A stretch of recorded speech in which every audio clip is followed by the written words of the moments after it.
DDSS, different day, same shirt. I threw on the same shirty dirt because I might be rolling around under the car, but that's not to be. Everything is now fixed. As I stated, the exhaust is fixed, and no more check engine light because of the oxygen sensor. Let's take a look in the car. Voltage 13.2. Just about. No accessories on. Nothing. It's normal.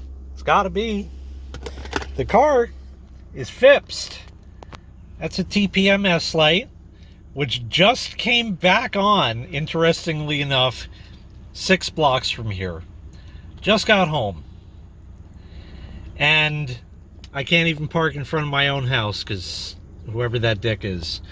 No more check engine light. The car is fixed. Got the exhaust fixed, the exhaust leak. Just engine. That's all engine, no exhaust. That place put the toy back in Toyota. Here's the old sensor. It's been in the car. Connector on this one is black.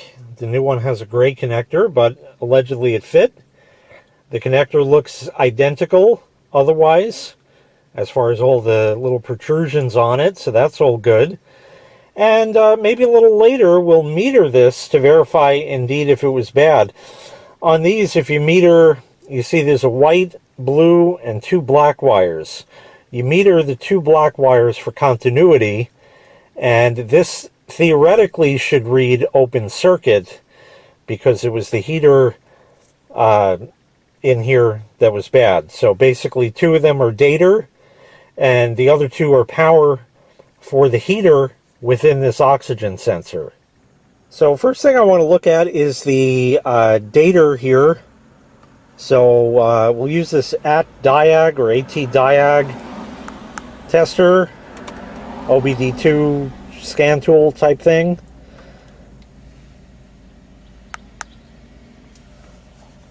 And I want to go to the IM. Okay. Since DTC is cleared, catalyst monitor incomplete is fine. And evap is still incomplete. And so is oxygen sensor monitor incomplete. So I don't have good data on that. So the car is not ready for inspection. I knew this had the IM readiness tool. I have my night scan tool over here, but I don't know how to read it on there. I just haven't looked into it, and this was handy. So, okay. So not ready for inspection, not great news yet, but otherwise everything good. Check engine light on because the engine is not running. Now let's switch over to the other scan tool. We'll do a snotty Kilmer here. So I got out my $3,000 scan tool here. We're going to do a full topology scan. We'll let that go through over here. So while we're doing that, we'll look around. Nice car, nicely appointed.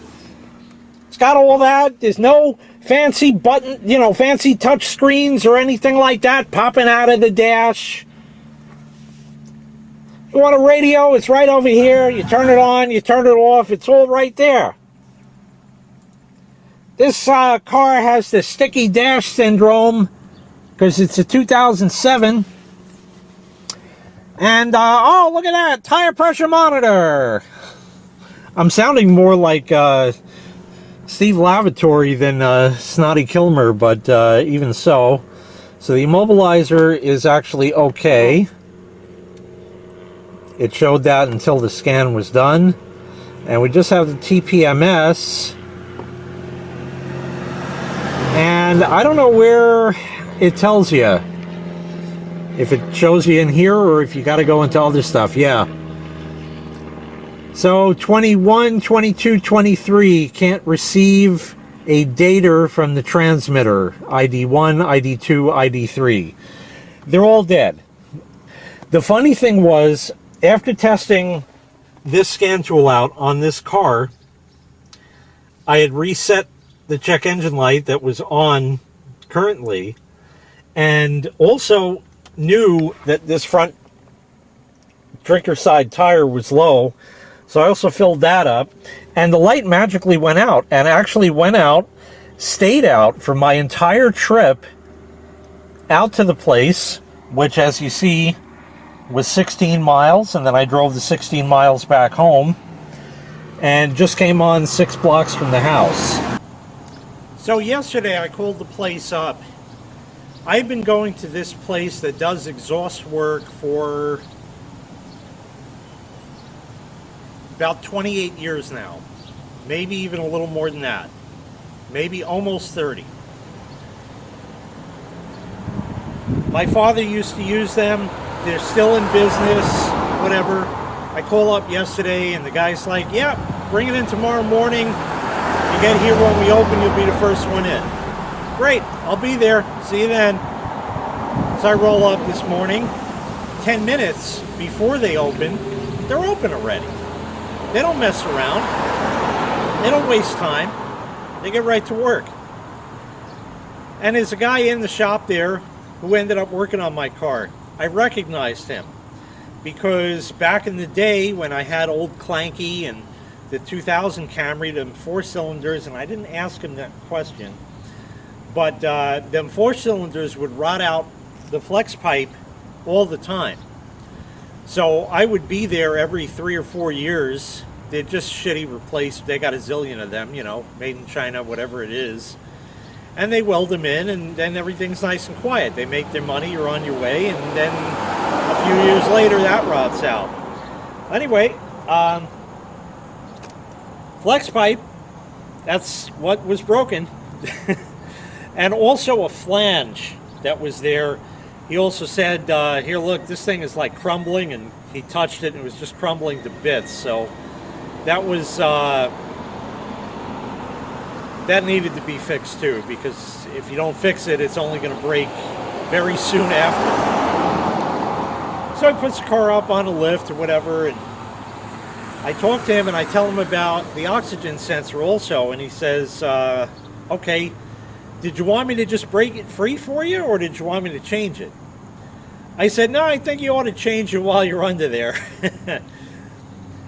So anyway, he gets to work. He does the exhaust first, because that's what this guy does, you know. And I asked him as he's working, I said, how long have you been working here? He said, 42 years.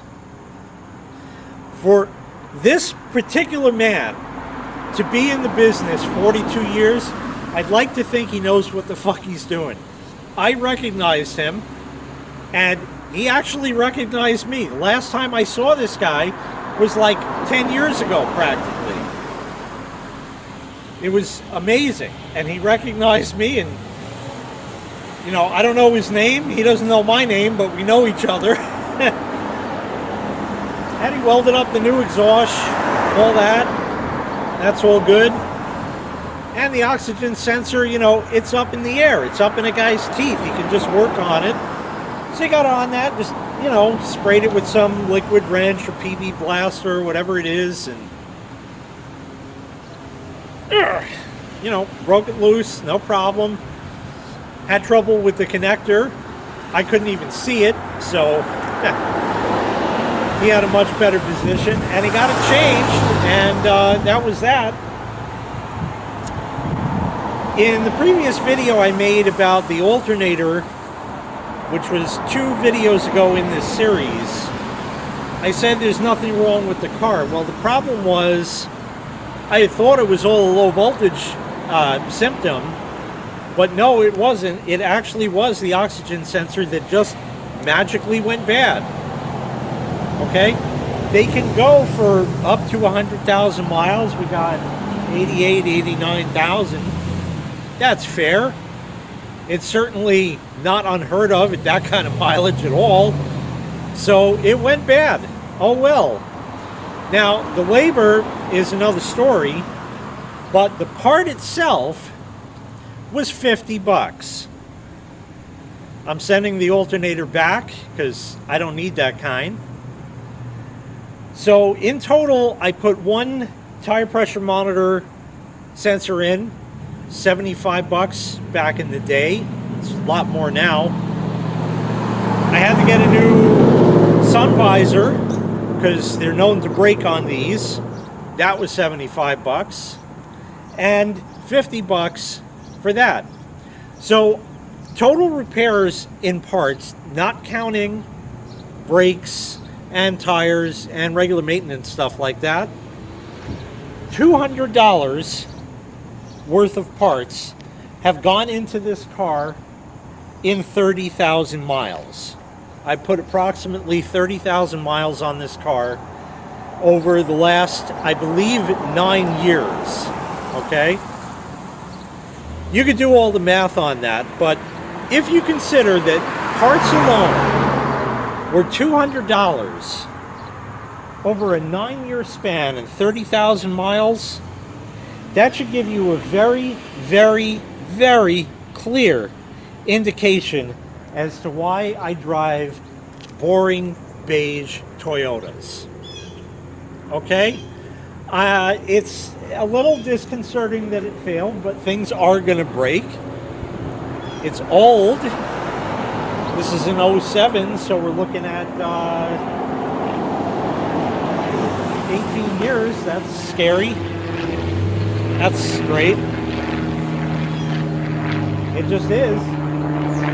But okay, right? $200 in parts over the 9 years that I've owned it. That's pretty goddamn good. That's pretty goddamn good. So he put the new sensor in, and I said save the old one. You saw it before. So I have the old sensor. We'll meter it and check on that. The exhaust is fixed, like I said. And total for the labor for the exhaust. Oh, and there were actually two other things the guy did while he was under there.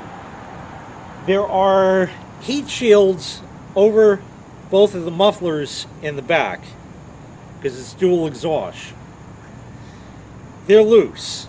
I heard the left side, the captain side, rattle sometimes just in the wind. Like I'll be in the garage and I'll hear tap tap, you know, some kind of metal type thing. So you put a couple of self-tapners in there and it's good. It'll hold. It's fine now. So that was that. And also the stupid plastic panels under the front. I said, hey, I got them. He says, do you have all the screws and fasteners and that? I said, yep, they're in the cup holder. He says, yeah, no problem. So he put those back also so I don't have to roll around under the car. Do need to test the fog lights and make sure those work. I'm not going to show you that because license, I could blur it out. Okay, fine.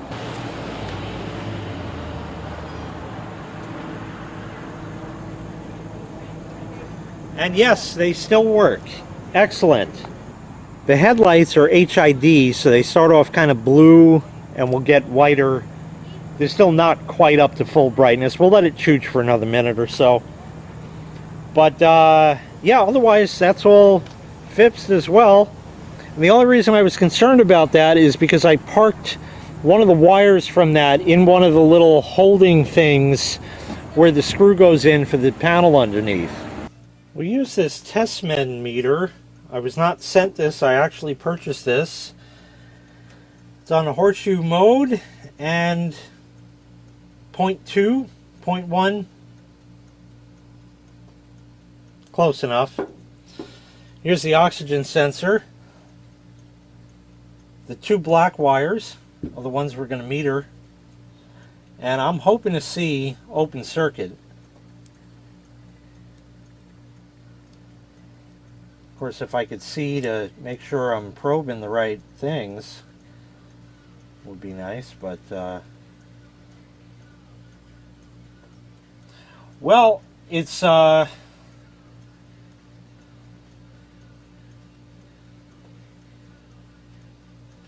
reading some pretty high resistance.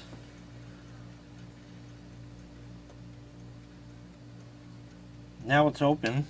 Maybe I wasn't on it. Let's try it again.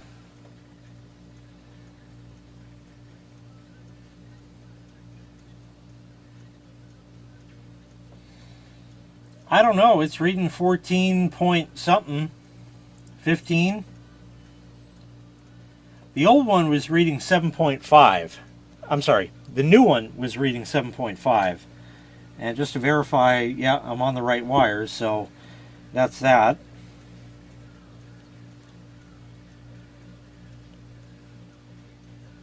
$21, $20. Too much resistance? I don't know. But the good one was reading 7.5, and that seemed to have solved the problem, so hopefully that's going to do it. And what I was saying before about a couple of videos back talking about the voltage and all that, I thought the car was fixed. I simply didn't drive it enough. The problem would come back in anywhere from 2 to 9 miles. I had to come back at 2 miles, 4 miles, and 9 miles. I drove 16 with no problem. Probably not going to be driving much because I just don't. But if it could make it 9 and it didn't blow it, that oxygen sensor should have fixed it. So the only last thing I have to do is actually drive the car enough so the readiness monitors are good, and then I can get the inspection done, and that has to be done this month, so I'm going to have to just drive around and waste gas in order to appease the EPA. That's smart. Let's pollute the fucking environment in order to appease the EPA. Haven't quite figured that one out yet. But I think we can finally put this to bed. I pray and hope. Or sometimes you hope and then pray. I don't know. Depends what kind of day it is. If the day ends in Y, and you know, those kind of things. So I think we can kind of put this to bed finally, that it's all resolved. I dragged my feet on getting the exhaust fixed for some time, and there was really, just because I don't go anywhere and I don't drive it much, it wasn't that big of a deal, you know. Whatever. It is what it is. It's all over. It's all done. And thank fuck. All right, that's going to do it. Thanks so much for watching. I really appreciate it. Make sure you click like. Make sure you click subscribe. And take care. We'll see you next time. Bye-bye.